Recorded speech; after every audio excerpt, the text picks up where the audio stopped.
അക്ഷരാർത്ഥത്തിൽ പാകിസ്ഥാൻ കത്തുകയാണ്. ജനങ്ങൾ തെരുവിലിറങ്ങി സർക്കാരിനെതിരെ വലിയ പ്രക്ഷോഭങ്ങൾ നടത്തുകയാണ്. പ്രധാനമന്ത്രിയാകട്ടെ രാജ്യം വിട്ട് ഭയന്നോടിയിരിക്കുന്നു.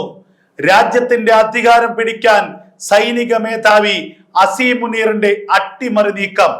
റാവൽപിണ്ടിയിൽ ഇമ്രാൻഖാനെ അനുകൂലിക്കുന്ന തെഹരീക്ക് ഇൻസാഫ് പാർട്ടിയുടെ പ്രവർത്തകർ തെരുവിലിറങ്ങി സർക്കാരിനെതിരെ വലിയ പ്രക്ഷോഭങ്ങൾ നടത്തുന്നു. തെരുവുകൾ കത്തിക്കുന്നു. തെരുവുകളിൽ കൈബോംബുകളും അതുപോലെ സ്ഫോടക വസ്തുക്കളും എറിയുന്നു. സൈന്യം ഈ പ്രക്ഷോഭത്തെ അടിച്ചമർത്താൻ സൈനിക നടപടികളും ആരംഭിച്ചിരിക്കുന്നു. 5ലധികം പേർ കൊല്ലപ്പെട്ടു എന്നുള്ള പ്രാഥമികമായ വിവരങ്ങളാണ് പുറത്തു വരുന്നത്. പാകിസ്ഥാൻ അക്ഷരാർത്ഥത്തിൽ നിന്നു കത്തുകയാണ്.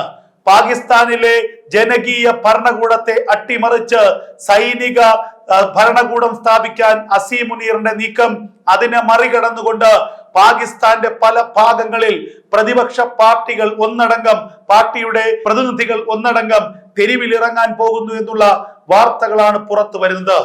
അക്ഷരാർത്ഥത്തിൽ പാകിസ്ഥാനിൽ സംഭവിക്കുന്നത് എന്താണ്? പാകിസ്ഥാനിലെ സൈനിക മേധാവിയായ അസീം മുനീറിന്റെ അധികാര ഭ്രാന്ത്, അധികാര കൊതിയാണ് പാകിസ്ഥാനിലെ നിലവിലെ രാഷ്ട്രീയ അസ്ഥിരതയുടെ പ്രധാന കാരണം.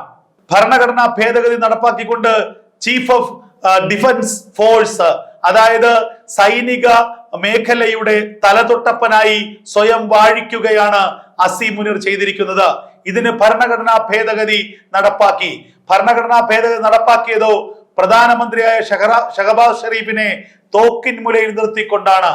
അതിനുശേഷം അത് ഉത്തരവായി പുറത്തിറങ്ങുന്നതിന് മുൻപ് ഷഹബാസ് ഷെരീഫ് പാകിസ്ഥാൻ വിട്ട് മറ്റേതോ രാജ്യത്തേക്ക് പോയി.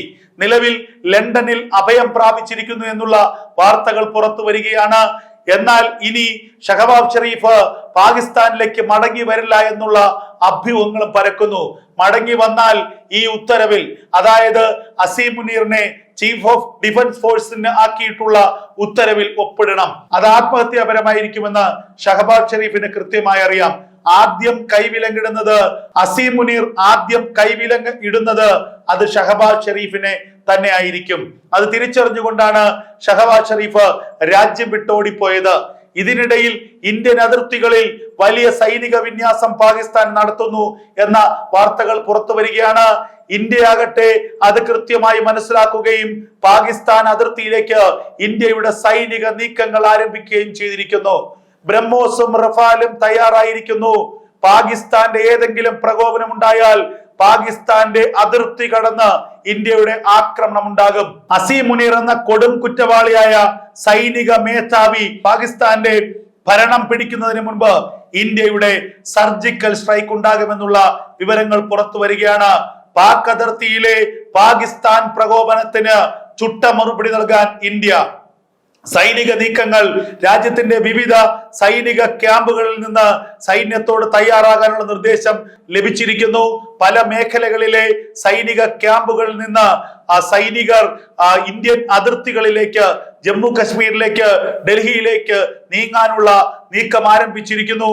ഇന്ത്യയുടെ വ്യോമസേനയോട് ആക്രമണത്തിനും തയ്യാറെടുക്കാനുള്ള നിർദ്ദേശമാണ് ഇപ്പോൾ ഇന്ത്യയുടെ സൈനിക തലവന്മാർ നൽകിയിരിക്കുന്നത്.